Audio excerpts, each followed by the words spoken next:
15 years ago, I had the misfortune of meeting Dave. I was new to riding the bus to school, and when my first day came, I hopped on and took a seat towards the front. I didn't happen to know anyone on the route, and sat by myself with my headphones in, rocking some now classic Good Charlotte. Back then, I didn't get much attention from the opposite sex, but I could feel eyes burning into the back of my head. I turned a couple of times to look behind me, and that's when I saw Dave. He had light eyes, brown curly hair, and quickly looked away every time I caught him staring. This went on for about a week before he finally said something to me. He told me that I had nice hair and that he liked band t-shirts. Then he asked right off the bat if I would be his girlfriend. I said absolutely not. I didn't even know him, and his creepy staring had started to make me feel uncomfortable. He pushed past my quick no and told me there was a newly instituted hug toll that needed to be paid before getting on and off the bus. I stared at him as he blocked the center aisle and gave him a half-hearted one-armed hug. I know. Why would you hug the guy when you felt like he was a creep?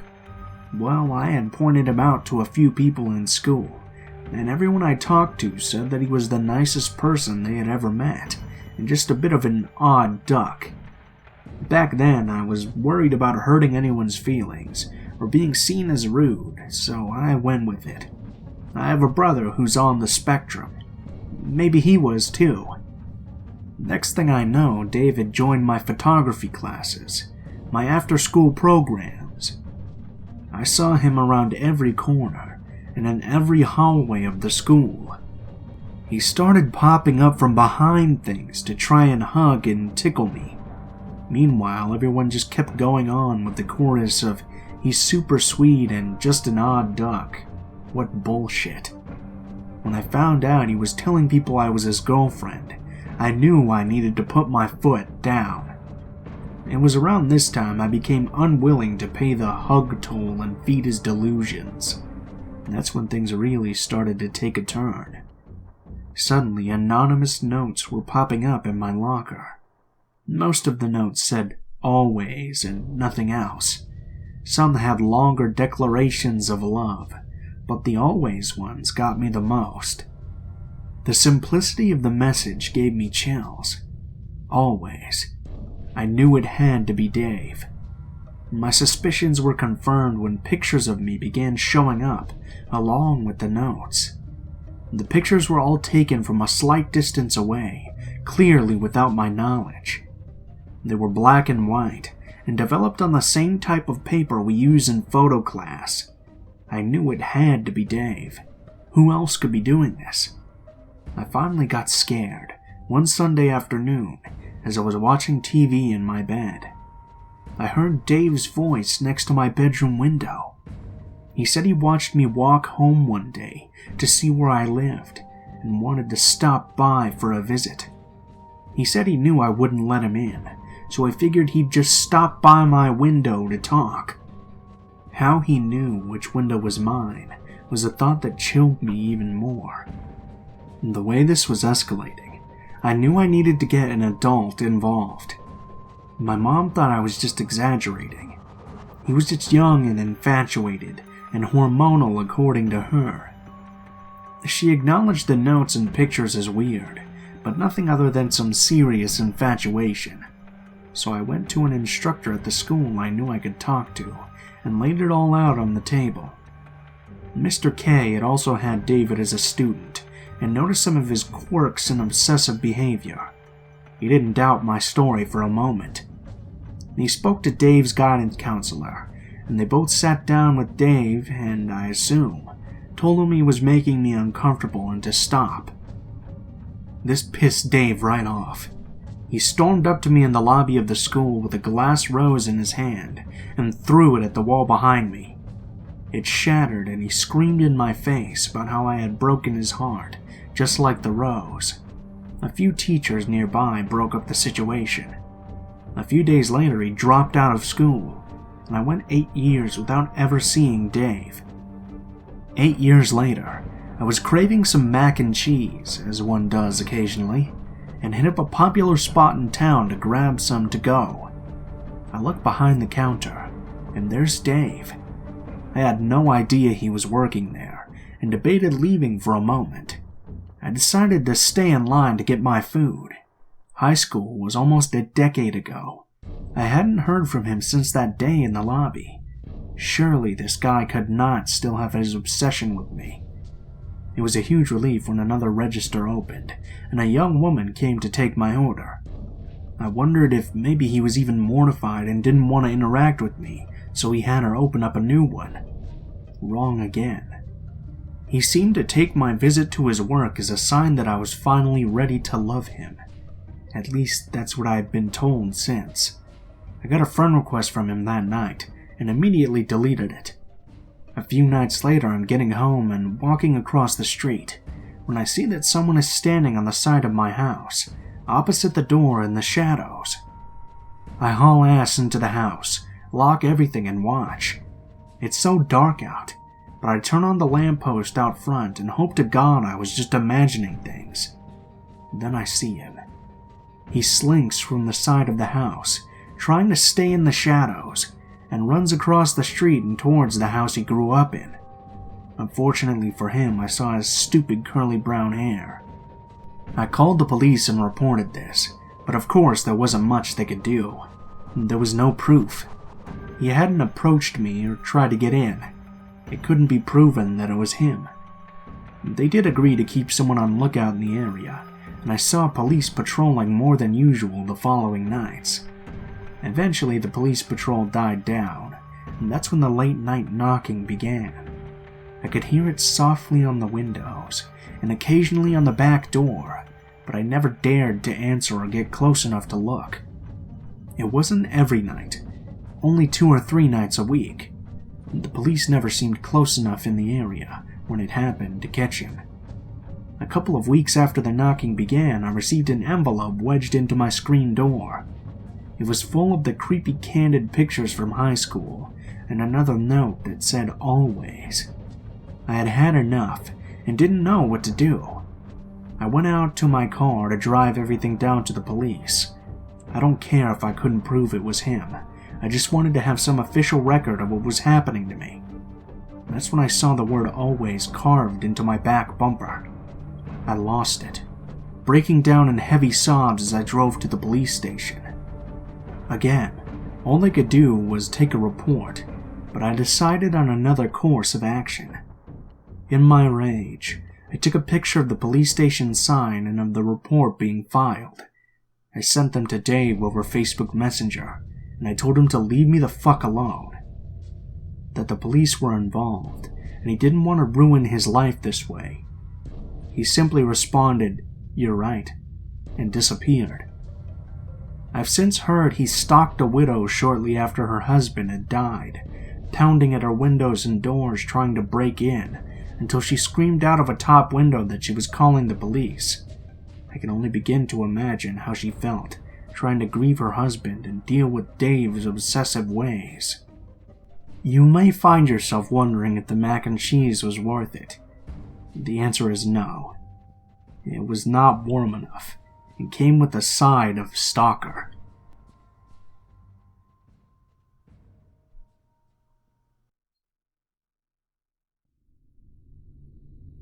So I'm not sure I know where to start with this one, as it happened 10 years ago, and the trauma makes the memory fuzzy. But I'll try my best to be precise and accurate in my telling of this. For some context, I'm a short, almost 5-foot female, who's a bit on the fluffy side. Bob is incredibly tall, probably the tallest person I've ever met, with huge gauged ears, and can, when angry, look quite intimidating. He's never hurt anyone, though. The kind of guy that nurses birds back to health. You get my drift. I grew up in a small town, big enough to have a Walmart at the time, but small enough that you knew everyone, and everyone knew you. In high school, one of my best friends dated this guy we'll call Adam. He was a grade higher than us, and generally popular. At the time, I didn't think much about him other than that he was my friend's boyfriend. He was likable to almost everyone, charismatic and seemingly intelligent. There were things at the time, in hindsight, I should have seen, but I was blinded by youth and ignorance. Fast forward a little bit. I'm 17, graduated early and off to college. I'm a minor in a new town, over 2 hours from home, knowing nobody and living in the college dorms. It was co-ed, and a few people I knew from my hometown, but they were all older than me since I was going to college early, and I didn't have a strong relationship with any of them. My first day, I come to the dorm and see that Adam is the male RA for my floor. Yes, I think to myself, I'm so glad I know someone here. We chat for a while as I unpack my stuff. My parents and I look around the campus, and they drop me off, giving lots of hugs and waving goodbye. I'm excited and terrified to lead my new adventure of independence. When I get back to my dorm, on my door is a piece of paper that reads something along the lines of, "Due to improper moral conduct, you have been expelled from college and should leave immediately," or something to that effect. I open the door and see all of my belongings are gone. I ran down the stairs and showed the paper to the front desk in tears, and they helped me figure it out. Lo and behold, Adam the RA had pulled a prank and moved all my things, underwear and fiddly bits included, into his room. I was furious, when in retrospect I should have been terrified, but I laughed it off and unpacked my stuff again. It was my first day. I was young. I didn't understand that I should have nipped it in the bud right then and there, but it's where this story really begins. Adam didn't get into any trouble from that instance, but over the next year he would occasionally play pranks on me and the other residents that were above the threshold for appropriate. At the time, I was beginning to think he was weird, but nothing besides that first time was so overt that I couldn't write them off as the actions of the young and dumb. Fast forward 2 years. My boyfriend at the time, future husband, who we'll call Bob, and I had been living off campus in these super crowded apartments. There was at one time 7 people in a 3-bedroom apartment. We decided when our lease was up we would move into a larger place and sublet. We found a nice apartment across town that had 4 bedrooms, 2 upstairs and 2 downstairs. There were 2 bathrooms, 1 upstairs and 1 downstairs, that were in the middle between the 2 bedrooms. Each bathroom had a door leading to each bedroom, and the downstairs bathroom had a 3rd door leading into the living area. We signed the lease in our name only, and got permission to sublease under our name. It meant, though, that we were personally responsible for any damage, and the full rent amount as the lease was in our name. Here's where we made our first mistake. Adam and his then-wife had been recently kicked out of their apartment. Being the nice, generous people we were, we offered to sublease to them month to month. They both had steady jobs and Pell Grants, so I knew they could afford the rent, and Adam was in ROTC. He seemed to be on the straight and narrow. We also put out feelers to other friends and found another hometown guy to rent one of the other rooms, but he couldn't move in for another 90 days, which at the time was fine. As we were moving into the new place, Adam and his wife offered to help, and we discovered that a lot of our stuff has gone missing or broken. We're pissed, but there's nothing to be done about it, and we didn't know for sure who did it. The second all our stuff is over to the new place, I've discovered Adam and his wife had filled the entire house with their stuff. Sofas, kitchen utensils. Fine, I don't mind sharing space, I think, and let it go. I worked during the day and went to school and slept during the night. Adam and his wife went to school early in the morning, slept during the day, and worked overnight shifts as security guards. I started noticing some very expensive electronics coming through the house. I rarely saw Adam and his wife, but on occasion I would ask, "Hey, how much was that brand new projector?" And Adam's response was, "Covered by the worksite's insurance." It made me uncomfortable. But again, he was a prankster, so maybe he was just kidding. His family was very wealthy. Maybe they were just presents, right? About a month passes and things are starting to get a bit weird. Each room had a separate deadbolt to it, so you could keep your room locked with the key only you had. I asked Adam and his wife not to get into my room, thinking back to the dorm days. I came home a number of times during the day to find things moved around. I thought it was my imagination at first, or Bob, but he vehemently denied moving anything. I started to test a theory by telling Bob I was going to place X on the nightstand, Y on the dresser, and Z on the windowsill, and not to touch them. I would come home to all of them being in different places. I thought I was going crazy. My room was deadbolted, so I started to try to figure out what was going on, when I noticed that the handle to the bathroom door that faced the living room had been flipped around, so it couldn't be locked from the inside. Weird, I thought to myself, but maybe it had always been that day. So, being the handy person I am, I grab my screwdriver and flip it back around. Problem solved. I left a little note on the kitchen counter, saying something along the lines of, "Hey man, I fixed the downstairs bathroom. I'm going to keep it locked for my privacy. Let's have a house meeting soon.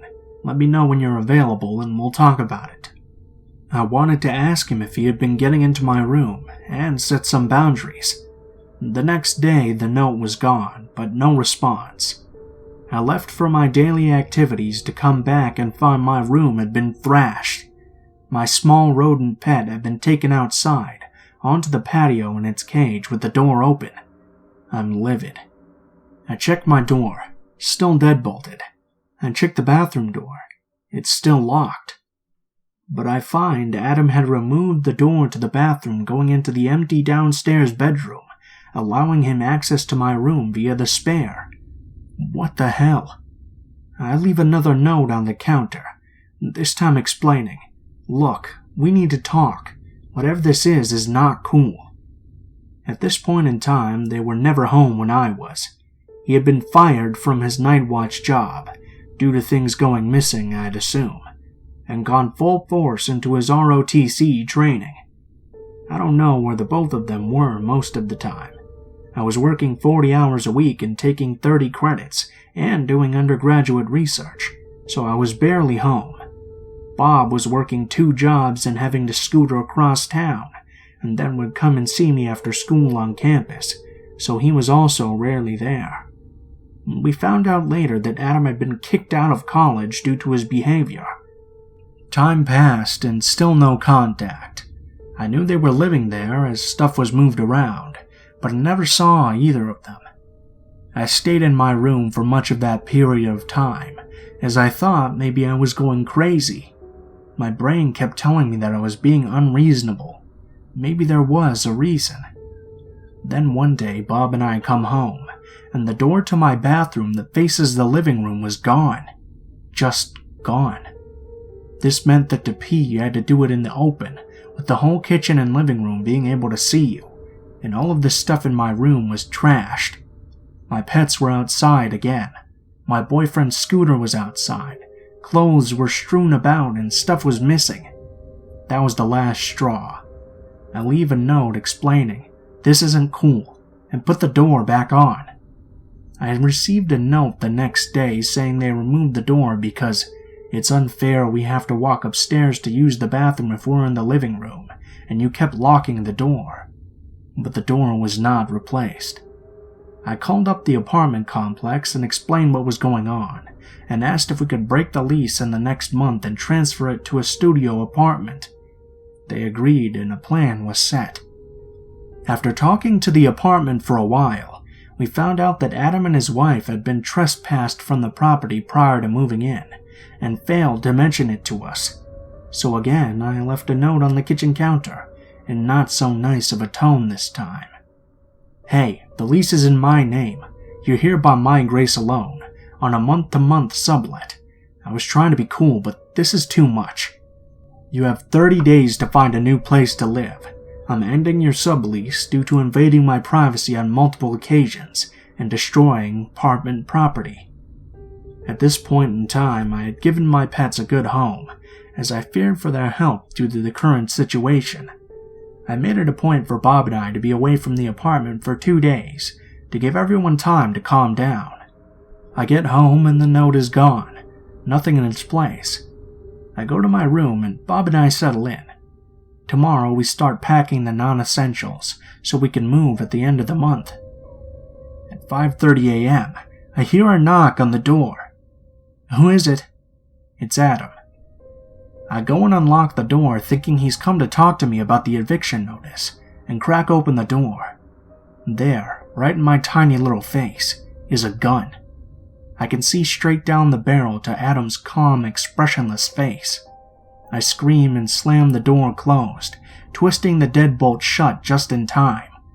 Bob is awake now, and he's running to the bathroom door and making sure it's locked. Adam starts slamming his body against the door and screaming about how he's going to kill me. This goes on for maybe 15 minutes. I'm amazed that the door held up, to be honest. Suddenly, it goes quiet. Too quiet. I listen to see if I can hear what's going on outside. As soon as I can run across the room and grab my old faithful Nokia phone, I call 911 and explain the situation. The operator states, "There's a patrol car already on its way." That's weird, I think, but Bob and I huddle in the closet and wait. A knock comes at the door a few minutes later. I try to get out, but the sheer force of Adam's rage against my door has bent the deadbolt and made it hard to open, so Adam gets to the front door first. Him and his wife are talking to the officer by the time I get out of my room. They were well dressed and calm looking. I'm in my PJs and sweating, tears running down my face, and Bob was also disheveled. They were explaining to the police how they came to talk to us about an unfair 30-day eviction notice when we freaked out and began threatening them with violence. I try to butt in and explain my side of the story. A second officer arrives and pulls him outside to talk. I can hear that he goes on to explain that as the honorable ROTC soldier/police officer and his wife, who miraculously was now somehow pregnant, he was frightened for their lives when I started to threaten violence and worried about the health of their baby. I realized in that moment so many life lessons. Be the first to call the police. Make sure you know your optics. Learn the signs of a sociopath. And most importantly, don't have roommates. I tried to explain the situation to the officer. Told him about the gun. Showed him the deadbolt. But again, being young, dumb, and terrified, I didn't have any pictures of the mess they had made in my room, or the door they had removed, or any of the other weird things. I told the officer about how they had been trespassed off the property, how they weren't technically on the lease, how I suspected him of stealing from his work, but it all came out as a sleep-deprived, adrenaline-high ramble. Adam calmly handed a copy of his sublease and eviction notice to the officer, who proceeded to thank Adam for his service. I knew I was done for. The police informed Bob and I that we had to allow Adam and his wife the full 30 days, that we were not to talk to them or interact with them in any way during that 30 days, or Adam could call back and Bob and I would be arrested for continued harassment. For the rest of that month, Bob and I stayed in our room, only beelining for the door to go to work and come back. Every time we tried to leave to go into the kitchen or living room, there would be Adam telling us to get back into our room or he'd call the cops. If we had any money whatsoever, I would have rented a hotel room, but with the fees for breaking the lease plus college money, we were broke. For 30 days, he and his wife held us in proverbial hostage in our rooms. Finally, the night before the last day, I put out a note asking him to leave his keys so I can return them to the office. Guess what? He called the police. This time I make sure to control the optics. I'm dressed in the most innocent way possible, and try to explain how for 30 days I've been prevented from leaving my room, terrified of this man with a gun, and how I didn't want to break what the officer had asked of me last time by leaving the note. I also had a letter now from the apartment complex stating they were trespassed. The officer took his keys and gave them to me. They finally move out. As I'm doing a final walkthrough, when I find he has overflowed the upstairs bathroom with water and put a hairdryer in the sink. He rigged it to turn on when I opened the door. Joke's on them though, as there was a GRE switch they plugged into it, and countless sex toys were strewn about the place. Bob and I moved into our studio, but for years afterwards we would find ourselves somewhere and notice Adam behind us, following us wherever we went. The gaslighting had been so bad that it took a long time to realize we weren't crazy. I had nightmares of that month of hiding, of him shoving the gun in my face, of being somewhere and him turning up. The sheer sight of him made me nauseous, and vomit on more than one occasion. After college, Bob and I moved back home. We were living our lives, the event far behind us. One day, I buy a newspaper to see the front page reads, "Local hometown hero Adam to have parade in his honor," and an account of how he had injured his leg while serving. Yup, there was a parade. I did do some research though, and found out that he had joined up after college and only served 2 years. Never even made it overseas before he blew up his own leg while messing around, so I guess there is some karma in this world. To this day, in my hometown, he's considered an honored disabled veteran.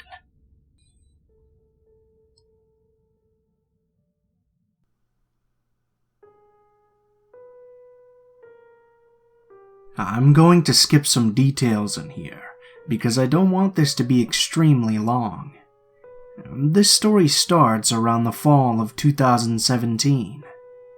I was walking back to work from lunch when I passed this girl and noticed she got up and started walking behind me. She took a different route and didn't follow me. A few days later it happened again, but this time she was following me. I assumed she wasn't following me at the time because where my office building is situated, you have to go up a set of stairs and pass a few other buildings, and she didn't follow me to my building. After a while, I started to notice that we took the same train home. A lot of the time, she would be watching me. When we made eye contact, she'd immediately look away. Then she'd continue looking when she thought I wasn't looking. There's a Whole Foods across from my office. I went there for lunch a couple of times during the week. I started to see the girl sitting in the window for lunch, and she would almost always get up as soon as I left and walk the same way I did. Around this time, I began to see her more and more frequently. During lunchtime or when I got to the metro, she was almost always there. After a couple of months of this, I started noticing that she would get off at the same station as me sometimes. Sometimes she would walk the same way as me. Once I got to my place, I live in a condo with my brother. She would always pass by, but never follow me up to the entrance.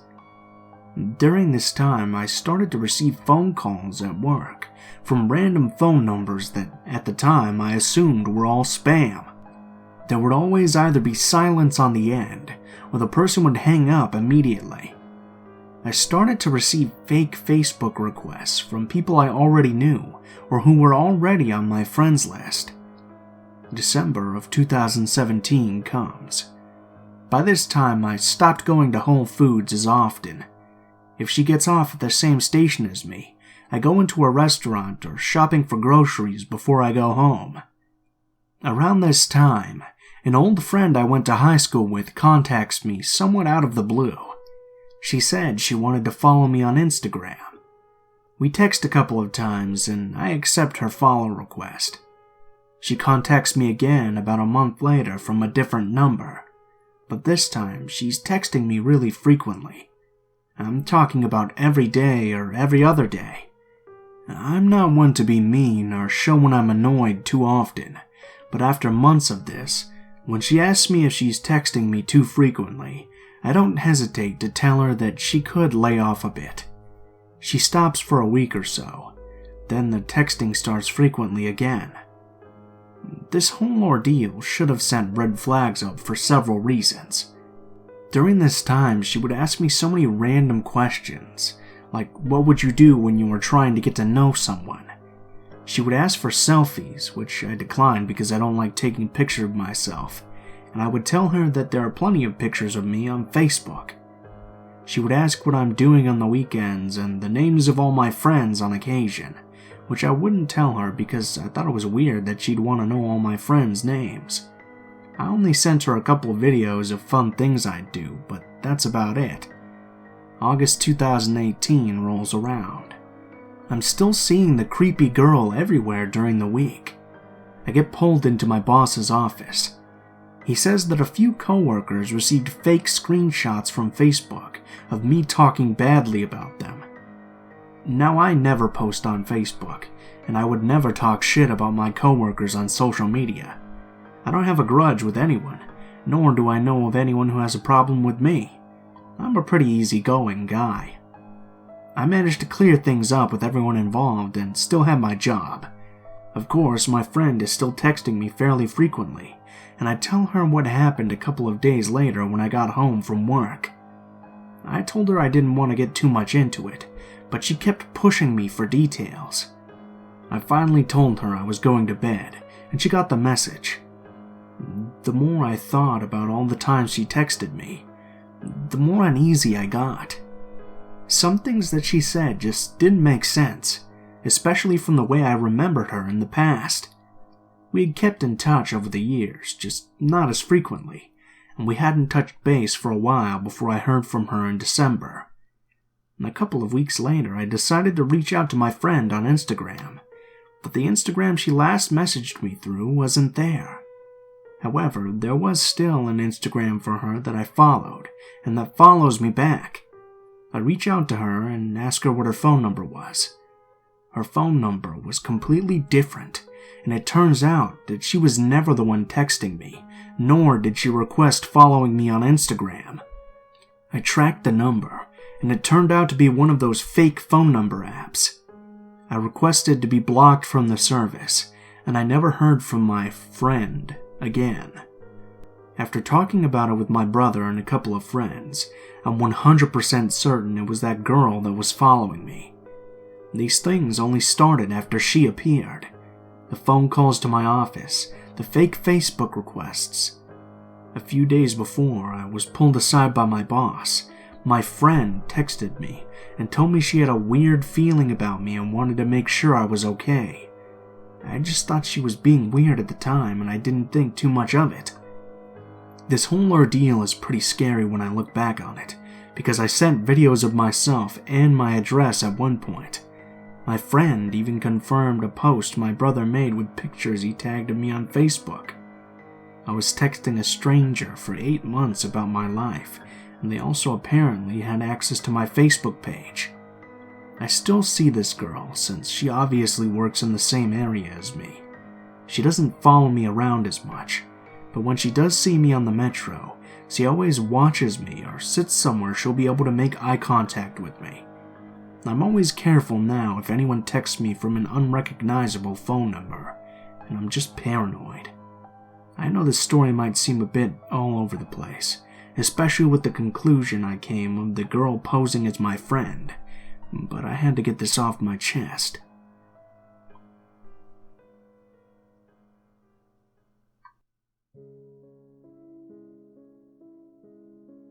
This story takes place some time ago. I was around 13 years old at the time. At the time, I was staying with my mom and my older sister at my late great-grandfather's cabin in the middle of the woods. It was a dark night around mid-August, and we had been spending the summer there. Now, this cabin has always had its distinct personality. My great-grandfather had built it himself after he finished fighting the war during World War II. The interior is made up entirely of dark wood. The furniture still has that old pre-war Nordic and Eastern European feel to it, where my family is from. Karelian-style hand-woven carpets line up the floors, and the walls are decorated with old worn-out framed photographs of unknown but serious-looking relatives of my family from the past. The house has always had a somewhat mysterious, a little offsetting, but still calming feel to it.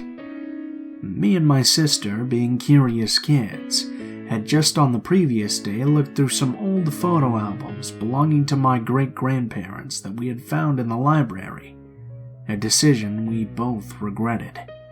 As it turns out, it was customary back in the day to photograph the dead, and as you could guess, the albums dated after the war were filled with photos of dead bodies sitting and laying next to their relatives. We went through the album and there were tons of them, from grown-up adults to little dead kids to actual babies in tiny coffins. And what made it worse was almost all of the photos were taken unmistakably right in front of the cabin on the yard. We shivered and wondered if the bodies had been buried there too, but decided that in the moment we'd rather never ask about it. I mention this photo album detail because it's relevant for understanding why I was already feeling somewhat creeped out this night. That evening, me and my sister had decided to sit in the candlelit living room and read horror books together, because why not? We were staying in an old cabin after all, and it felt atmospherically appropriate. My mom, being a night owl and an insomniac, had decided to go for a sauna and a shower in the middle of the night. The cabin's wooden sauna is located in the stone basement of the cabin. Another important detail to note is that this cabin is quite in the middle of nowhere, right in the middle of a forest. There are a handful of neighbors who all live at least a kilometer away. The whole community has lived here for generations, and everybody knows everybody, so as a rule, we never had a habit of locking the front doors when staying there.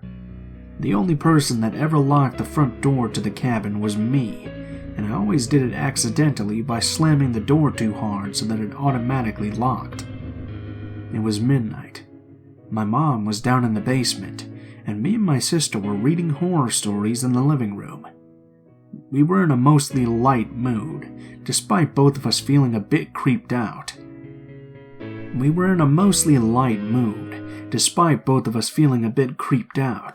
When suddenly out of nowhere we hear a faint knocking at the front door. We both jumped up. We barely ever had visitors during the day, and nobody has ever showed up unannounced during the night to this place.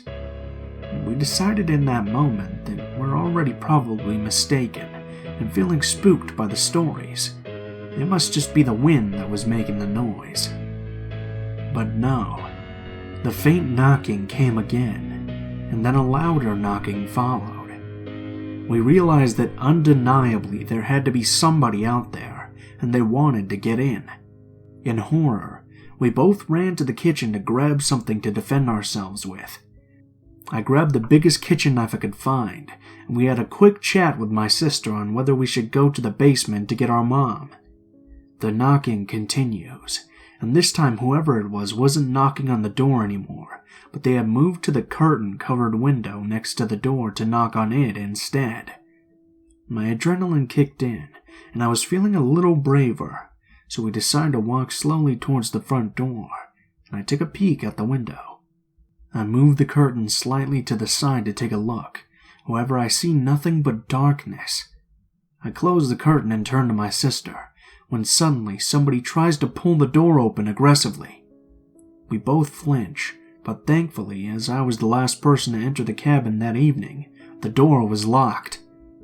At this point in time, it's just us, 2 kids with kitchen knives, and some strange person trying to get into our cabin in the middle of the night. The only thing separating us was an old wooden door. At this point, we've had enough spooks, so my sister runs down to get my mom to the basement as I stand shaking by the door holding a big-ass knife. I hear footsteps on the front porch, but no more knocking or attempts to open the door. My mom comes upstairs, and she seems to be in disbelief that anyone would be trying to get in at this hour. We all stay in the living room, waiting for more sounds. But an hour passes by and we hear nothing. Suddenly, we hear a loud, panicked knocking on the door. We all jump up at the sound, and my mom goes rapidly to the window to open the curtain and check who it is. Suddenly, upon seeing who it is, she mutters, "What the?" and slowly opens the door. We hear her exchange a conversation with a woman whose voice is familiar. We walk over to check who it is and realize that it's our aunt, my mom's sister, who lives on the other side of the country, standing in our front porch in the middle of the night. She looks scared and panicked, and my mom keeps apologizing to her. "No, you can't stay here. I'll order you a taxi to somewhere safe," and closes the door. After some time, we see a taxi arrive and watch her leave with it. Our mom double checks that the door is locked and comes over to us looking worried. We asked her about what happened, and she told us that her sister had told her that there had been some dispute, and now she was being chased by a handful of dangerous and angry men that wanted to kill her and were trying to track her down. She'd been trying to run and hide from them for 2 days straight now. She's always lived a kind of wild life, but this was something completely new. The part of this story that really brought me the chills is that the aunt claims that she had just arrived at our front porch that very moment when we all heard the panicked knocking on the door.